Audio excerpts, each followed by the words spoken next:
Hope Channel, changing lives.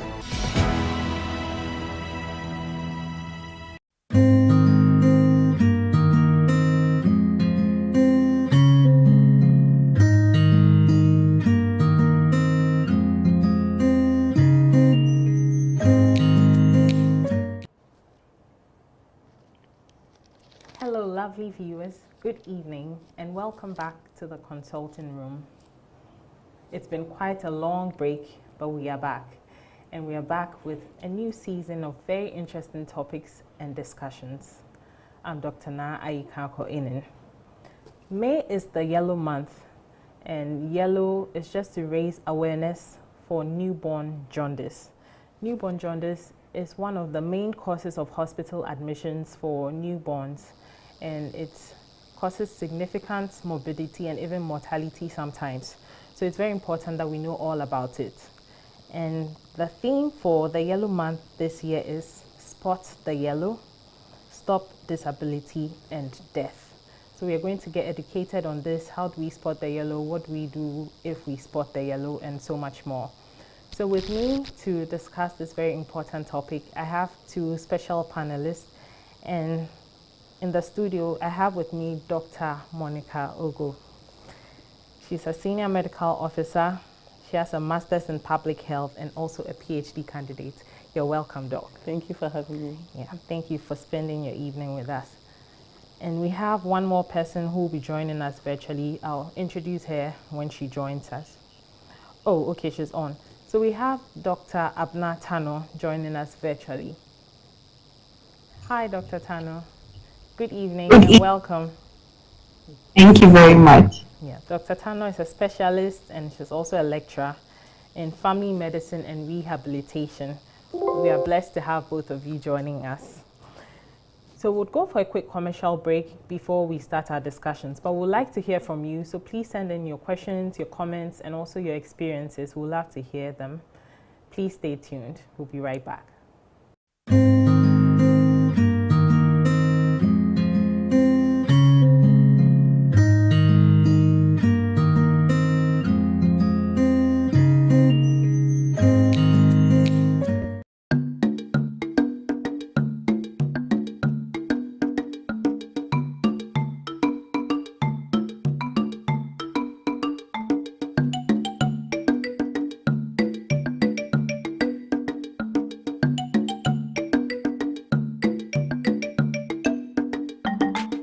I am an angel of hope.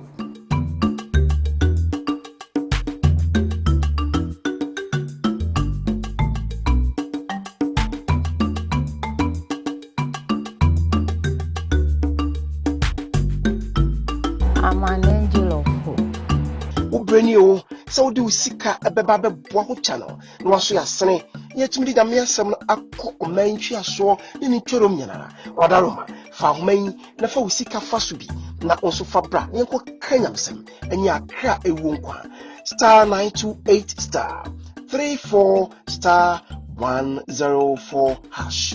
And I say 0249 193083. Hope Channel, yes, it's Sabrabo. Hope Channel, yeah, Gia Cranom.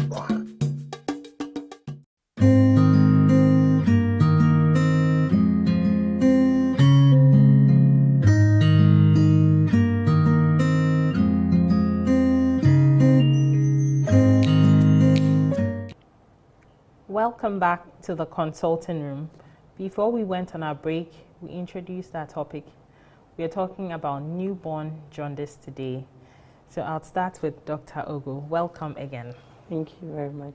So newborn jaundice, we'll just break it down a bit so that we understand it. When we talk about newborns, who are newborns? And then what is jaundice? Thank you very much. Yeah. Before I answer the question, I want to say a very good evening to our viewers. And thank you for tuning in. Yeah. So when we say newborn, a newborn is a baby who is in their first 28 days of life. Okay. Yeah, so that's the neonate, so neonatal. So neonate is a baby who is in their first 28 days. Okay. Yes, so okay. That's the newborn. And then when we say jaundice, jaundice is a condition that is caused by a pigment we call bilirubin. Okay. Yes. And this causes the yellowing of the mucous membranes. So, like the skin, the eyes, the sclera of the eyes, and then the mucous membranes of the body. Okay, okay. So you've mentioned the mucous membrane, skin, eyes. Are those the only places we would find them? So basically you find them on the face. So the skin, anywhere you can find skin. Okay. The palms, the feet, the soles of the feet, the palms. Okay. Yes, the eyes. Okay. But is it possible that the eyes might not be yellow and the skin will be yellow?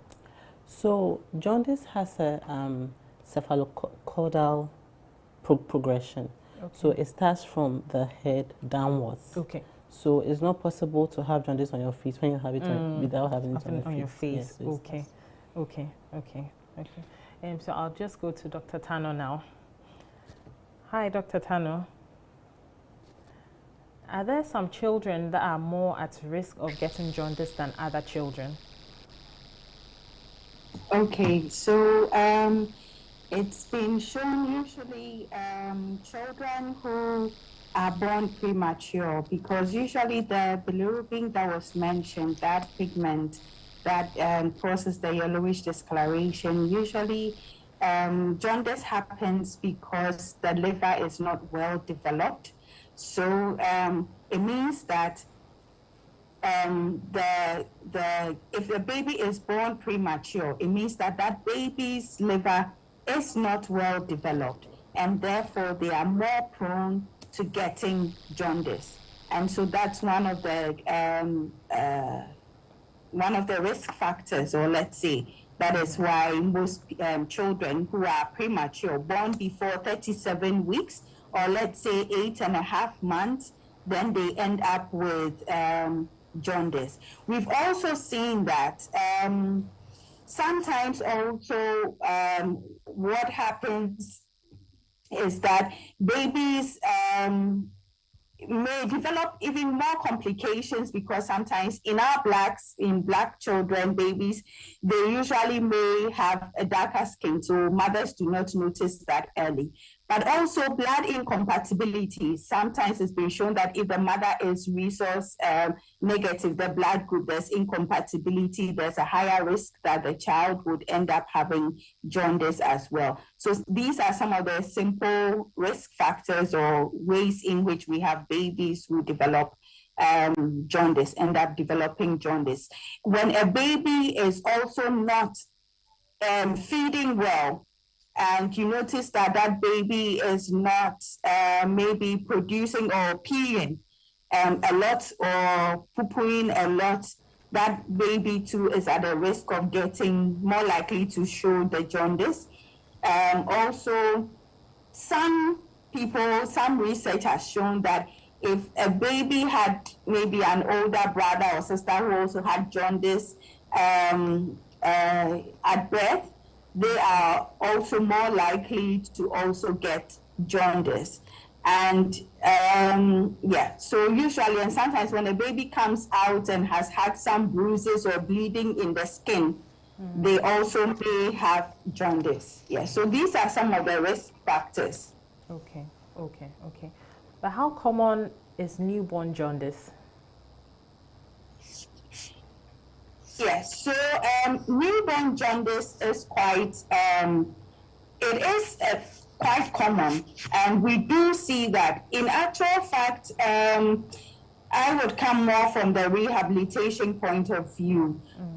For babies who would end up getting, or some of these childhood cerebral palsy, for example, you realize that the biggest cause is usually from babies who have had jaundice, which was not treated very well. Okay. I don't have the statistics for Ghana and jaundice. Maybe Dr. Ogo could help us, but I know that it is quite common, and so that is the reason why it's important for mothers to be able to look out for that and also to seek treatment very early. Yeah. Okay. Dr. Ogo, I don't know if you'd want to come in. Yeah, so statistics have shown that 60% of term babies and then 80% of preterm babies are more likely to have jaundice. Okay, Yes. okay. But we've mentioned cerebral palsy, but what harm exactly does it cause to the child if jaundice is not detected early in the child, the newborn? Yes.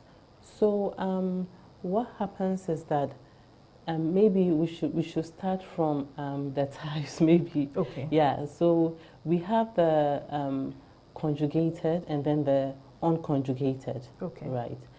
Now, what happens is that the unconjugated one is the one that is likely to cause disability. Okay. So what happens is that the bilirubin binds to albumin to be able to get into the liver and then gets conjugated. Okay. So when it's not able to bind to the albumin, it's lipid soluble. So it's likely to cross the blood-brain barrier. Okay. Which causes the damage. Okay. So it gets into the brain. Yes. Okay. Yeah. So that's what leads to the permanent disability. Okay. Of the child. Okay. But can it be prevented? Can the jaundice itself be prevented? So what happens for the risk factors that Dr. Tano mentioned, and also some of the causes. So, for example, breastfeeding, right? If breastfeeding is initiated early, yes, it is likely to prevent a baby from being jaundiced. Okay. Yeah. Okay. So sometimes we hear mothers saying that they're going to put their child in the sun if they have jaundice and it's going to clear. How true is that? Does it work?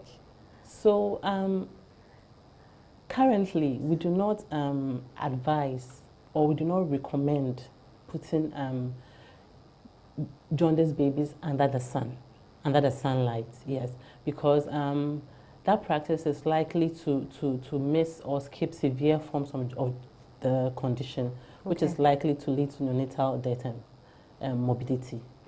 So we do not, we will no longer recommend mothers to put their babies under the sunlight. When you observe that your baby is jaundiced, we recommend that you bring them to the health facility for proper history taking and examination. And then we run the investigations, and then we decide what's the appropriate treatments to give to the child. Okay. So we've mentioned the sunlight. What other weird things have you heard mothers saying about babies with jaundice? So I've heard some mothers say they were asked to put breast milk on the baby's eyes. Okay. And then they were asked to take glucose and all those funny stuff, right? Yes. Yeah. We no longer recommend those things anymore. Yes. We always recommend mothers to bring their children to the hospital where proper examination is done and then proper treatment is given. Okay. So I'll come to Dr. Tano. Dr. Ogo has mentioned some investigations that need to be done to properly diagnose newborn jaundice. What are some of these investigations I should expect if I bring my baby to the hospital with jaundice? Okay, so basically if you have a child who has jaundice and the child is brought to the hospital, one of the major investigations is obviously to check the level of the bilirubin, what we mentioned, that pigment in the blood. That is one of the major investigations. And also, if the mother's blood group is not known, and if the baby's, then they would want to check to see that whether there is, like I mentioned, the rhesus negative, sometimes the mother's blood being group type O, also is a risk factor. So those are some of the things, major things that we would want to check. But the main thing, like I mentioned, would be, the first thing would usually be to check the bilirubin, the level of the bilirubin, because, and the type. So it will be able to check that, we call something also liver function. So being able to check that bilirubin will be able to give a clear idea of whether that bilirubin or pigment, let's say, that causes the yellowish discoloration is high in the baby's blood or not. Okay. So we should be able to see the jaundice on the eyes or on the skin, right? So when babies are born in the hospital, before they are discharged home, Are they examined to see if there's any jaundice before they are discharged? Yes. After babies are born, they are examined because depending on when the jaundice appears, there's likely to be a cause or possible investigations that we should run. So if a jaundice appears within the first 24 hours, it has its implications. Okay. If it appears after 24 hours, it has its implications and so on.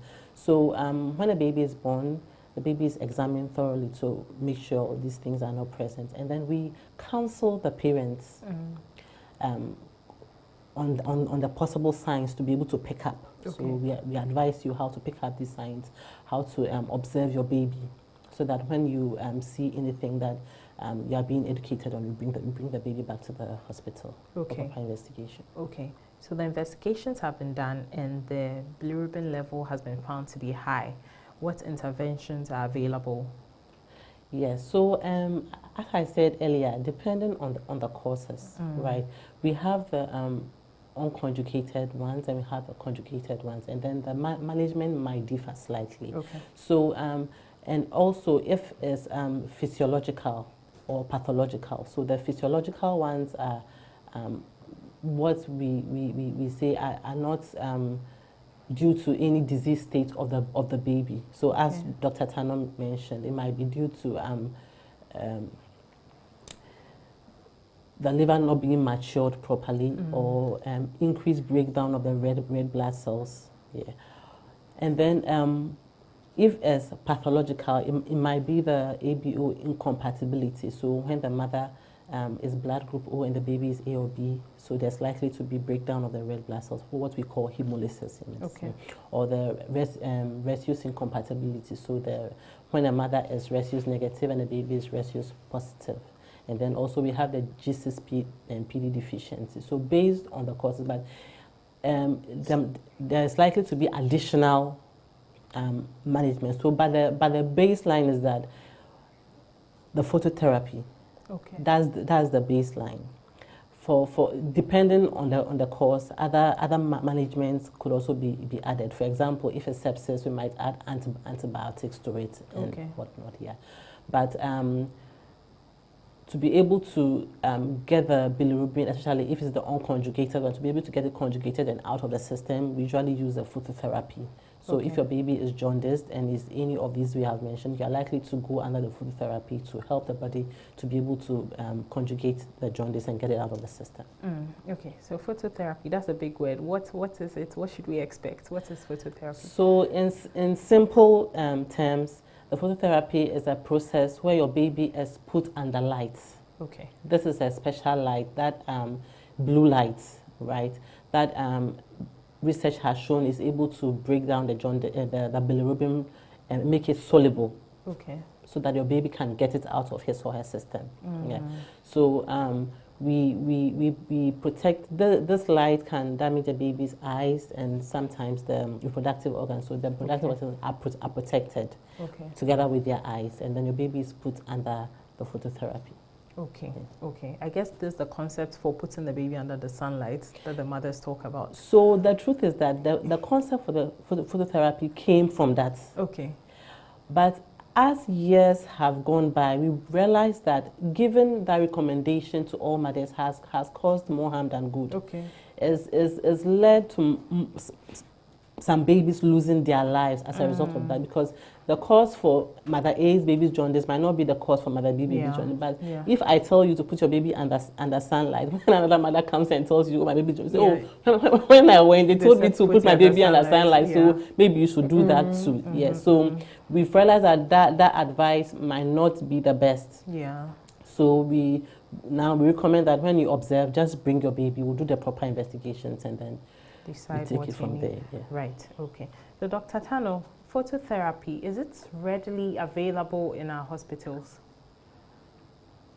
In our major hospitals, phototherapy is available. Okay. But I think probably would use this platform to advocate for more phototherapy machines, equipment to help. Because when you go to some of the district hospitals, some of our much in the primary care settings in our villages, in our small towns where there are clinics and all, they do not have phototherapy equipment. And so what it means is that a baby has jaundice and the mother has to the baby has to be admitted in one of our big hospitals.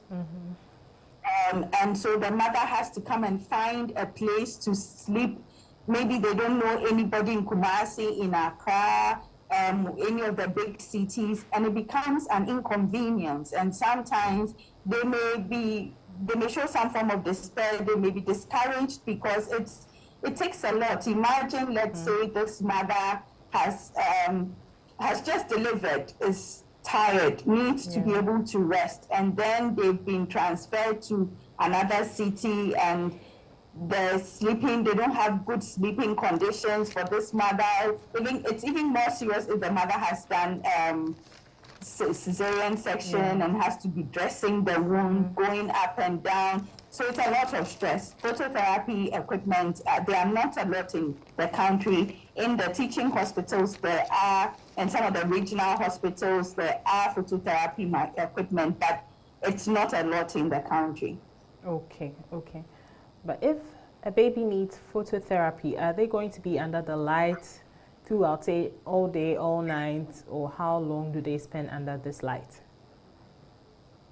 So usually it's a monitoring system. They are under the lights. Mother can take them out briefly to breastfeed, and then they go back. But as to the duration, it depends, because usually then there will be frequent checking of this level of bilirubin in the blood to see whether it's coming down or it's going up, whether the phototherapy is working or not. So it individualized. It depends on the baby, but the mother can take the baby out and breastfeed and then put the baby back again under the phototherapy. Okay.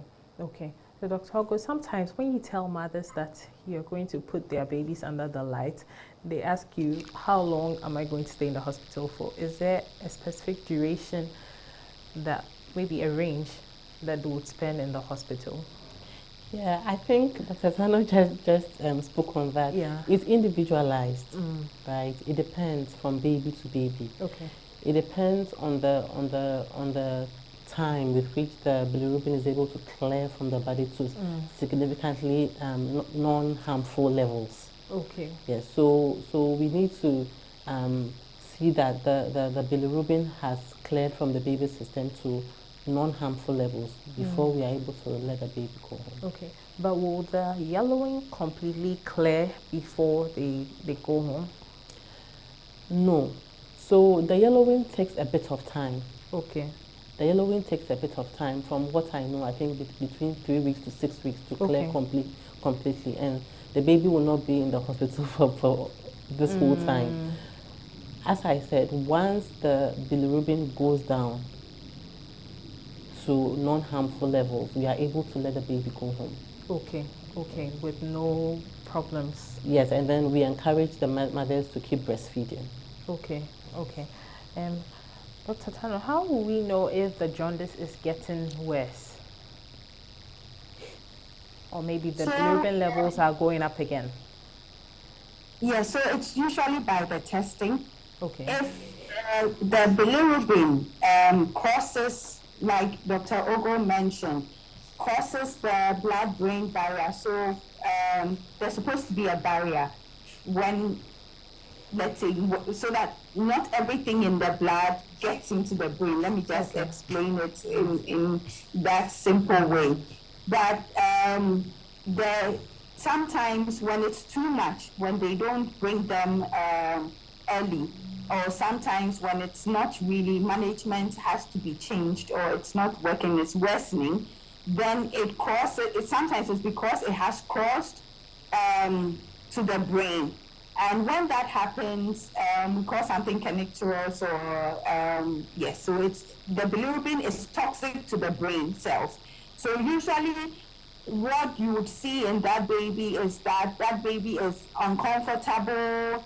They are like weak, difficult waking up, or sometimes even putting them to bed. They are constantly crying with a high-pitched crying, they are not feeding well or sucking well from the breast. Sometimes they arch their body like a child who is having a sort of a seizure, but not really a seizure.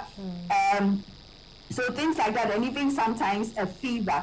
So when those things happen, you are really aware that probably this is worsening and this is becoming very bad. And when that happens also, that's when you have the high risk of that child having some permanent damage to the brain and ending up with a disability. Yeah. Okay. Dr. Augusto, what follow-up will they need after they are discharged home? So after they are discharged home, we ask them to come for review. Okay. Right? When they come for review, we run some tests on them to make sure that the levels are still at the non-harmful levels, yes. And also we examine the children to make sure there's no disability, as she mentioned. We examine their sac, their urine, and also their skin, just to make sure that it's not getting worse. Okay. So Dr. Tano mentioned kernicterus. Dr. Tano, can you help us? What is kernicterus? So the kernicterus is when it's like a syndrome. When the bilirubin levels are high, they get into the brain and they cause permanent brain damage. And usually you would see that that child would then have uncontrollable or involuntary movements, maybe just constantly having like an upward gaze, so looking up. Some of them can develop some hearing loss.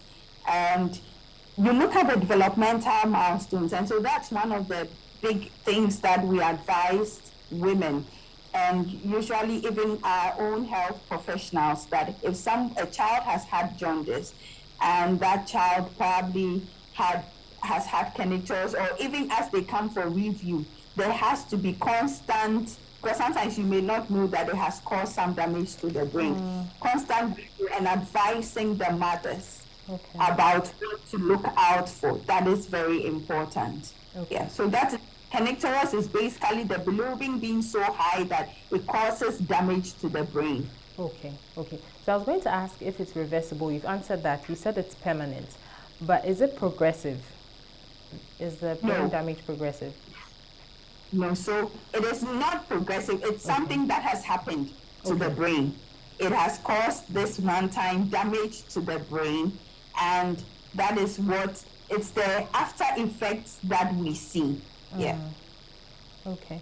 So we know some babies die from jaundice. At what point, or what could lead to them dying from jaundice? So Dr. Tano said some of it. When it crosses the blood-brain barrier, it basically causes them to be weak. They are not able to suck, and for the management, aside the phototherapy, there's also the exchange blood transfusion. Okay. So those are when the levels are getting very dangerously high. Then with that management, it's like some blood is pushed into the baby, and then the jaundice blood is taken out. Okay. So that's the exchange blood transfusion. So in simple terms, yes. So it's like you are exchanging the jaundice blood for a more clean blood, sort of. Yes. Okay. Yes. So sometimes when the levels are high, that can be done. Okay. But sometimes when it's not detected early,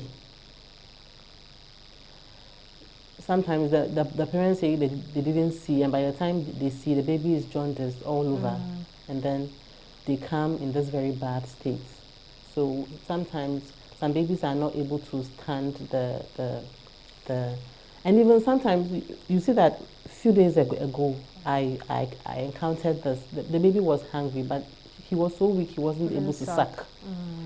Sometimes you can do the fluids and all that, but not all babies are strong enough to be able to stand the trauma. Okay. Some of them die out of it.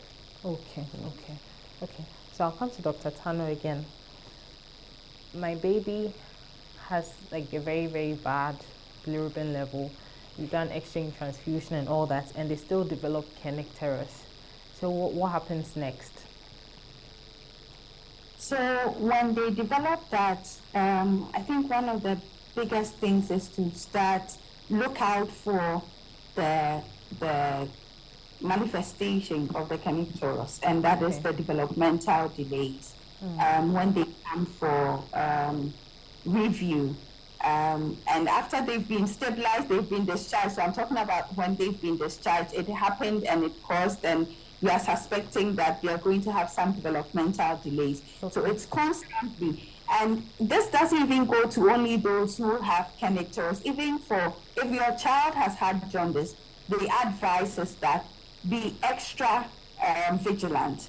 Look at your baby. Look at how that baby develops. Usually we know that by the first 1 to 3 months, that child should be able to raise their head up and chest when they are on their tummy. They should be able to smile or grip objects in their hands. When they get from 4 to 6 months, they should be able to roll over or be able to sit with some support. 6 months, 9 months, they should be able to sit without any support and crawl. We are looking at even by 10 to, or at most 18 months, that child should have walked. So this is not where you would say that, oh, the baby's father did not develop early. I've heard that a lot of times where they will say that, oh, the child's father did not walk early. So maybe that is why that child is also delayed in walking. Or maybe let's see if we can put something around the child's neck so that the child's neck will be stable. When or the child is not sitting, even with support, they are falling over at the age of 6 months, and people think that oh, it will come. No, that is we have to start early. So immediately within first 3 months, if that child is not able to raise their head when they are on their tummy, they are not able to grip or hold objects and bring things to their mouth, you know that you have to start. And usually what we'll do is that we start by helping that child. Rehabilitation is basically function, helping a person, an individual, to function as everyone is supposed to. So that when we start early, we are now reteaching the brain that at this age, that child should have good neck control. At age 3 months, at most, that child should be able to hold something and maybe bring it towards their mouth or try and grab at something. So we are now trying to teach that child again, and it goes through a lot of exercises. It really works when we start early, and that is why the constant education is that be extra vigilant and start your rehab early. If there's any developmental delay, there are some children where they would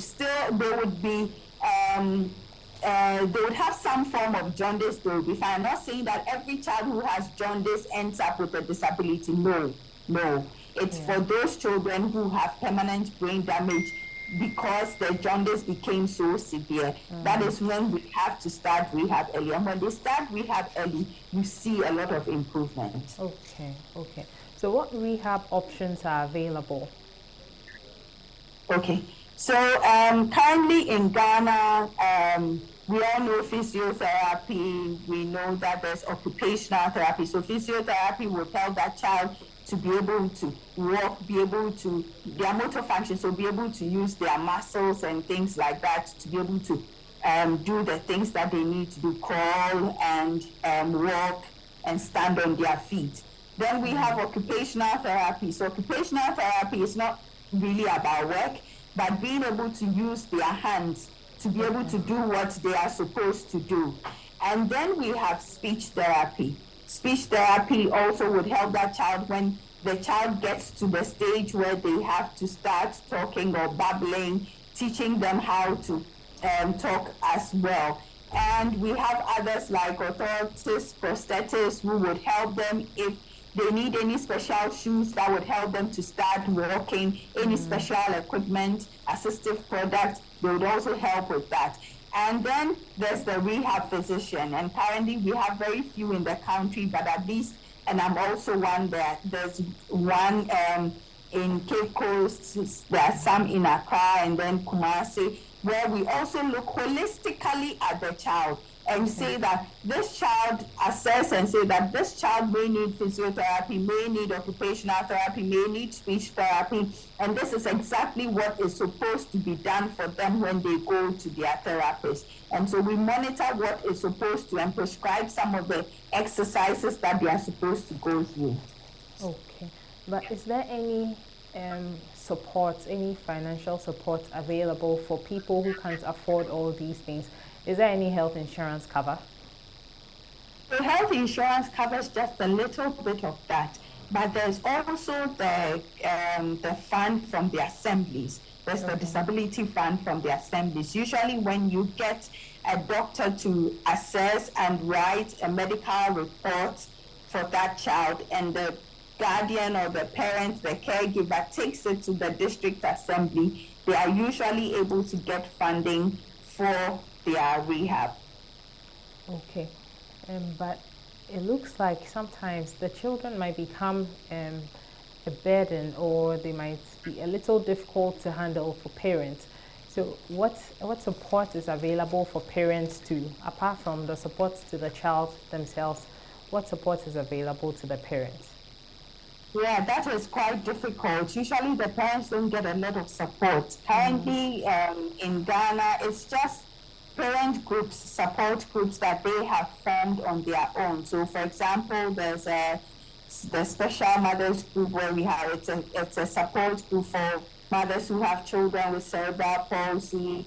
There are various, I think those are some of the big support groups, and they support themselves. It's not any support from the government or big NGOs, but at least they are able to encourage themselves. They are able to share some of the difficulties and solutions they've come across as they go through the journey of raising a child with cerebral palsy or with a disability or a functioning difficulty as a result of complications from jaundice. But not to say that cerebral palsy is only caused by neonatal jaundice. There are different causes, but one of the major causes of cerebral palsy is jaundice. Right. So I'll just come to Dr. Ogo briefly. Some parents reject the management totally. I know a woman who came with a baby who was very, very jaundiced, and she said all her babies had gotten jaundice and it cleared on their own. So she wasn't going to allow us to put the baby under the light. Is there any law that will allow health professionals to intervene in that case, since we know all the complications that could arise from rejecting the phototherapy or exchange? No, that's quite interesting. I've also encountered quite a few, and I think that's the reason for this education and this campaign that we are on currently. I think that and in fact that there needs to be more education. Education. I think that's the key. Because that's why we're speaking about the myth and all those things. Some people think it's nothing, it's just something that will clear up. But I think when the education goes across that, it could also be detrimental to the child's development and well-being. I think more parents might get to understand this and be able to allow us to be able to treat or manage when the need arises. Okay. Dr. Tano, you mentioned a lot of options that are available. Do you have any idea what the financial implications are? So, I know that the health insurance covers just a couple of visits for physiotherapy, but if you want home physiotherapy, there's a range between 100 and 200. I think it may be even higher than that. CDs per session. For occupational therapy, that also hovers around that same, and same for speech therapy. So there's a lot of financial implications with that. There are also, and I forgot to mention, there are also quite a number of schools around that take children with disabilities, and they have the inclusive education, and they also have rehab professionals who come into the schools to be able to provide rehab whilst the children are in school. And now we are also pushing for the fact that these children with disabilities should be allowed to go into the normal stream with help because they are special needs teachers, so that they children copy a lot. So they would look at the other children who don't have disabilities, and usually they develop faster. It's also a form of rehab for them. And I've had quite a number of instances for a child who was not walking, was taken to a nursery school which was mixed children with disabilities and children without disabilities. And within 3 months, this child was walking. He was eating well because at the time when all the children are eating, he sees that every child is eating and he's copying and he's learning. And he was also learning some of the nursery rhymes and other things. Yeah. So it's very important. The only challenge that these schools are costly, and that is why we're also advocating that it so happens that the normal government schools would also have enough special needs teachers who would support the regular teachers to care for these children so that they join the normal government schools. The private schools are doing a lot more, but they are, as I mentioned, a bit expensive. And so because it's extra care for a child with a disability. The only challenge sometimes some parents face in some of these these private schools is actually other parents who say to these school owners that I don't want my child to be mixing with a child with a disability, and so I'm going to withdraw my child because you have accepted another child with a disability. And that is some of the major barriers. And I feel that, and also because the school owners don't also want to lose money, but they'll say that please take your child out because we are losing a lot of children because parents don't want their child mixing. It is not infectious. If a child has developed a disability because they had neonatal jaundice, it is not infectious.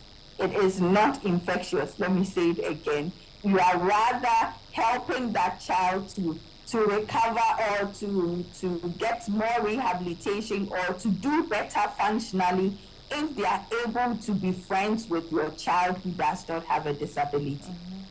Okay, thank you so much. So you mentioned something about rehabilitation, a positive story. I don't know if you have any more you can share with us just to encourage and maybe a mother out there that it really helps and it works. I don't know if you have any other stories you could share. There are a lot. I have seen over about 14 years of practice in the rehab field. I can tell mothers out there that there are so many. If you start early, there will be positive results. It's simple. The theory is the fact that you are reteaching that brain how to work again, how to function again. It's similar to an adult who has had a stroke, who is being taught how to walk again, how to talk again, and they usually recover. It's the same with that child. And I've seen, like I mentioned, even within that same school, there have been so many positive stories. And this is an inclusive school. It's a private school, though, and there are some in Accra, some in Kumasi, and I think some of the other regions where the children have gone there and they are doing so well. So there was this other child who also was taken to school. And actually, when I first saw that child and I recommended the school, I had to travel, so I didn't see the child in about, I think, 6 months. When the mother brought the child again, I could not actually recognize the child because that child had done so well. He had put on weight, was doing well, was running around. Yes, there still needed a bit to be done, but that child had improved significantly. So the rehab does work. Sometimes, even if you are now hearing about it and your child is a bit older, it is not too late. It is not too late. There are some who have come and sometimes they end up with stiffness in the joints. They are not able to straighten out. There was this other child who came who could not walk because the knee joints were stiff from not doing any exercises in the for a very long time. And we did we call something serial casting, where we will put something like a POP, which could be opened up and put back together at night. And in a short time, this child was now able to stand on their feet, straighten the knee joints, and be able to walk again. Okay. But let me also say that every child is different. Every child is different. So don't compare your child to another child. Every child also, and the level of disability, the level of damage to the brain. And so it does take quite some time for some children to recover. Others also do much better at a faster rate. Okay, thank you so much.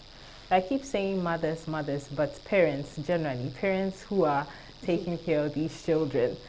So we'd like to go for a quick commercial break, and when we come back, we'll continue with our conversation. Please do well to send in your questions and comments. We'd love to hear from you. Please stay tuned.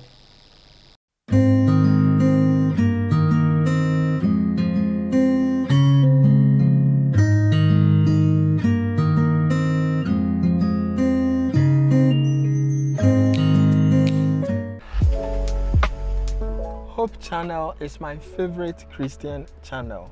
The best thing about it is that you can have it everywhere you go. All you need to do is to download the Hope channel app on your Play Store or Apple Store and get all the programs you want to watch.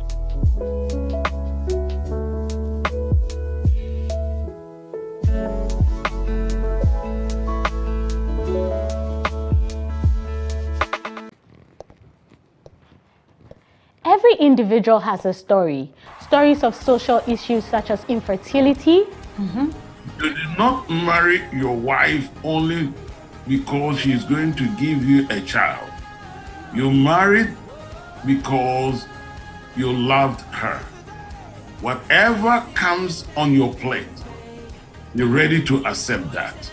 Abuse, obesity, life struggles, and others can be very frustrating. That is why Real Talk is back again with another exciting season where individuals like you can come into our studio or join us virtually to share your story and experience. To share your story, you can reach us through our WhatsApp number at 0559 680 066, or you can email us at hoptvghana@gmail.com. We say don't lock them away. If you ignore them, they can just get angrier and louder.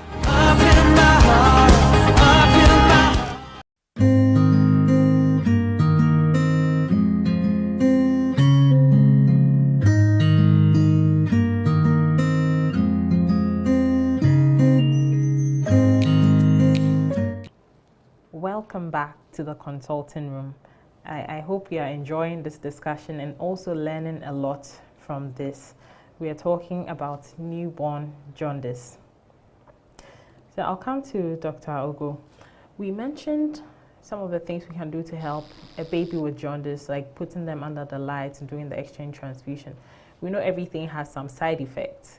So what side effects could my baby have from being under the light? Yes. So first of all, I'd like to say that the putting the baby under the light. So this is a new mother who has had her baby and she's looking forward to bonding with her baby. And now you are telling this mother that you have to take her baby and put her baby under the light away from her. So it upsets the baby mother bonding. Okay. Right. So first of all, that's what it does. But aside that, it's also likely to cause dehydration in the baby if the proper measures are not put in place. So for a baby under phototherapy, we still recommend the usual feeding, like every 2 hourly. Okay. For a baby who is under the light. So we let the mother take the baby out and breastfeed every 2 hours. And during that time, they are likely to also form some bond. Yeah. Right.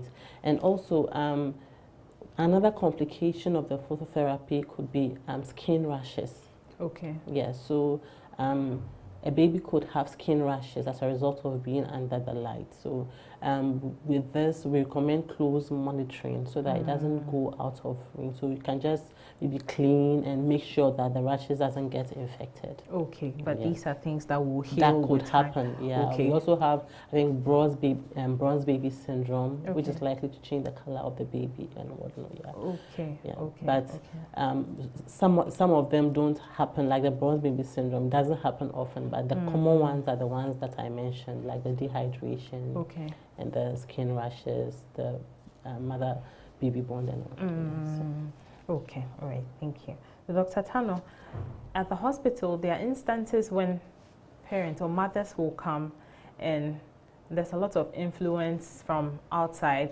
They'll come and tell you that their mother or even their mothers-in-law, which makes it even more complicated, are insisting that they put the baby under sunlight to resolve the jaundice.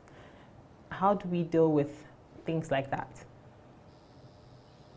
So that is quite a bit challenging, and usually we know that especially mothers-in-law usually wield a lot of power or influence. But I always say that based on the education we have received, you can respectfully stand your ground and say that, yes, in as much as I'll show my baby to the sunlight early in the morning, I also want to get an opinion of a medical doctor. So I think you can always balance the two. You wake up, show the baby to the sunlight, come to the hospital that same day, and let a doctor look at your baby, and do that respectfully, but stand your ground and make sure that a doctor assesses your baby, looks at the jaundice, maybe does the various investigations, because in the long run, it is your child. And if there are any complications, you will be left to deal with it. And so you need to be able to work around it respectfully, but be able to be firm and make sure that a health professional assesses your child. Yeah. Thank you. Right. Thank you. So we have a few questions from our viewers. The first one is, why do adults get it? I think adults get jaundice, but today we're talking about newborn jaundice. Okay. So the next one is, are there any vaccines for these young ones? Dr. Ogo, are there any vaccines against newborn jaundice? So for the causes, we have causes from congenital causes. So we call it the torches. Okay. So the toxoplasmosis, rubella, and the rest. And some of these infections have vaccines against them.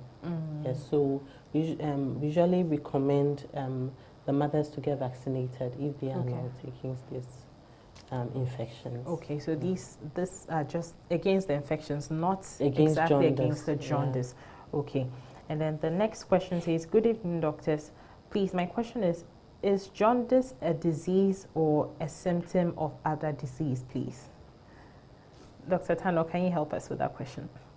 Is jaundice a disease or is it a symptom of other diseases? So it depends on where we are seeing it. In neonatal jaundice, it's, let's say, a disease, it's neonatal jaundice. Jaundice in, let's say, adults could be a symptom of some other disease. But in neonatal jaundice, it is when the bilirubin levels or that pigment levels has risen up in that child and it's manifesting as the yellowish discoloration. So it's a term neonatal jaundice. It's a condition, a health condition. In adults, the jaundice could be a symptom or a sign, let's say a sign of a disease or a symptom of a disease. Yeah. Yeah. Okay. Thank you so much. So we're coming to the end of our discussion, but I'd just like to know, in your various practices, is there any experience you've had with a child with jaundice or anything related to newborn jaundice that has stuck with you that you would care to share with us? Okay, so we both have shared, usually jaundice is common. It's common among both term babies and preterm babies. But however, if it's detected early, so the key word is early detection. Yeah. That's why when the babies are born, they are being discharged, we educate the parents on the signs and the symptoms. So early detection is able to help with the management and in preventing the baby from morbidity and mortality. Okay. Yeah, so especially breastfeeding. We try to educate the mothers and recommend them on the importance of the breast milk. Although we have the breastfeeding jaundice or the breast milk jaundice, but we still recommend, after all our investigations, we realize that that is the cause. We still recommend to continue breastfeeding because the more you breastfeed, the more likely it is to clear. Okay. Dr. Tano? Yes, so in my practice, I think one of the things that has struck me, and that is why I'm also passionate about this jaundice, newborn jaundice awareness and education, has been that as a family physician, as a rehab physician, it saddens me when I see children who have disabilities just because that child had jaundice and was not taken to the hospital or was taken late because the advice was just show that child to the sunlight. Whether your child, like Dr. Ogo mentioned, is full term or preterm, once that child has jaundice, just err on the side of caution and show that child to a medical professional. And again, also, a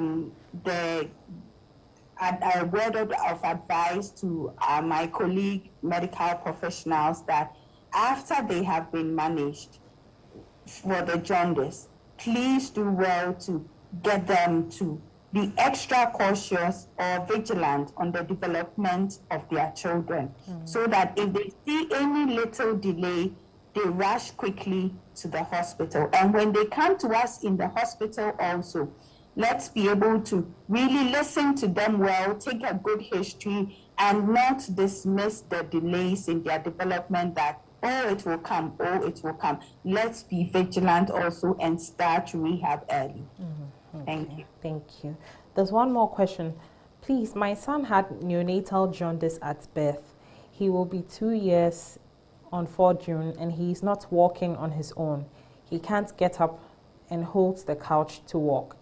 Is the jaundice the cause or is it a delay in his development? Dr. Ogo, will you help us? I'll come to Dr. Tano. Yes, so as we said, always seek medical attention because we need to take a history. We need to do investigations to be able to know what is the cause, right? So just seek medical attention. Okay. Dr. Tano, you wanted to say something?